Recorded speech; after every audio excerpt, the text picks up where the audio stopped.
Hi, good day everyone. I am Decadet the Basel Gerald, and I'm going to answer the project, which composed of three questions. So the first question include what is marine environment?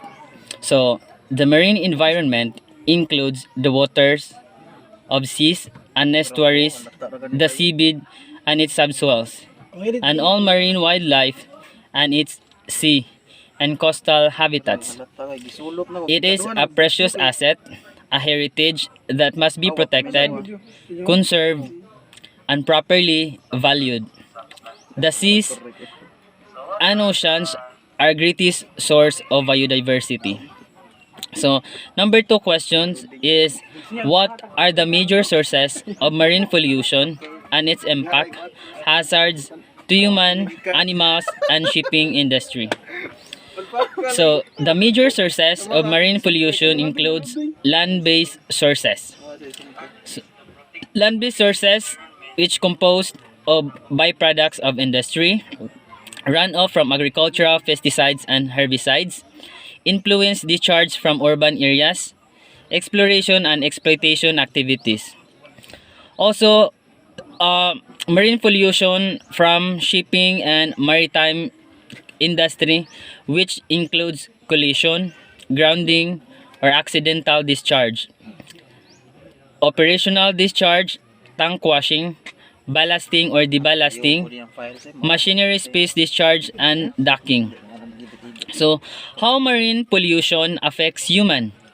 So, pollution does not affect marine life, does not only affect marine life and their environment, it also affects mankind. If humans are exposed to these toxic chemicals for long periods of time, then this can result in dangerous health problems, which include hormonal issues, reproductive issues, and damage to our nervous systems and kidneys. So how does marine pollution affect water animals? So the harmful of algal blooms, when these algae flourish because of nutrient pollution in the water, they produce toxins that poison aquatic organisms such as seabirds, fish, sea turtles, and aquatic mammals like dolphins, manatees, and sea lions. Other algae species clogs the gills of fish and aquatic invertebrates. So number three question is explain MARPOL Convention, history when it was adopted, entered into force, and its objective, including all regulations of MARPOL Annex 1 to 6. So MARPOL 73-78 Convention. So the MARPOL Convention is the main international convention covering prevention of pollution of the marine environment by ships from operational or accidental causes. It is combination of two treaties adopted in 1973 and 1978 respectively. It and updated by amendments through the years. It was adopted at the International Maritime Organization or IMO in 1973. So the Protocol of 1978 was adopted in response to a number of tanker accidents in 1976 to 1977. So what is the objectives of MARPOL 73/78 Convention? So the main objective of what is known the MARPOL 73/78 Agreement in force at present is to achieve the complete elimination of intentional marine environment pollution by hydrocarbons and other harmful substances and to reduce the accidental discharging of such substances. The MARPOL Convention was adopted on November 2, 1973 at International Maritime Organization or IMO. As the 1973 MARPOL Convention had not yet entered into force, the 1978 MARPOL Protocol absorbed the parent convention. The combined instrument entered into force on the 2nd of October 1983. So, let's go on to MARPOL Annex 1. So MARPOL Annex 1 is the first implementation made by MARPOL 73/78. one of the most important international marine environmental conventions. The convention was designed to minimize pollution of the seas from ships. It also includes the idea of special areas which are considered to be at rest to oil pollution. The affirmed objective of MARPOL Annex 1, which entered into force on the 2nd of October 1983, is to protect the marine environment through the complete elimination of pollution by oil and other damaging elements, and to lessen the chances of accidental discharge of any such elements. So let's go on to MARPOL Annex 2.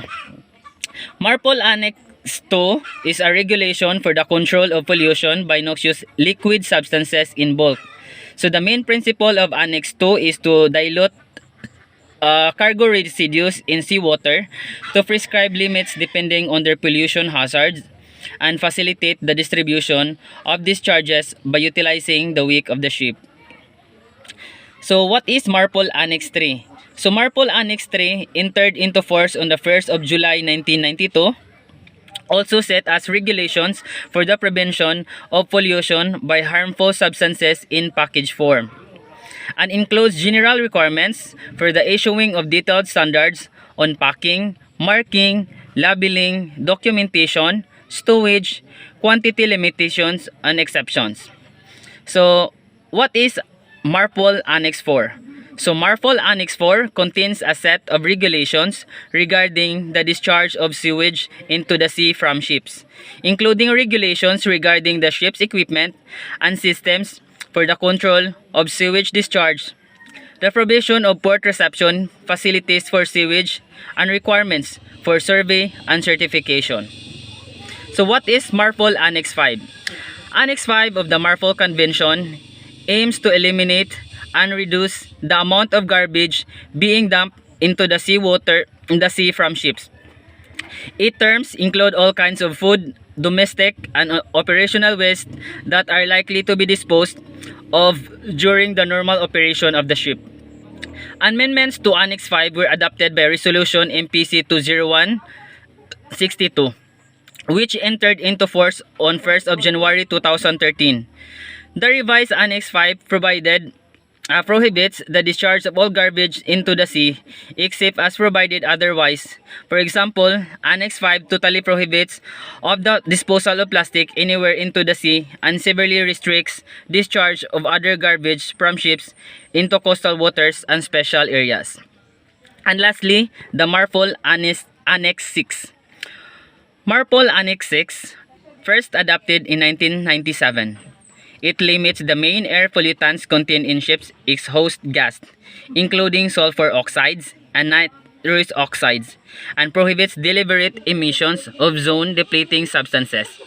The MARPOL Annex 6 has 4 chapters with a total of 23 regulations, and it came into force on the 19th of May 2005. So that is all, and thank you, sir.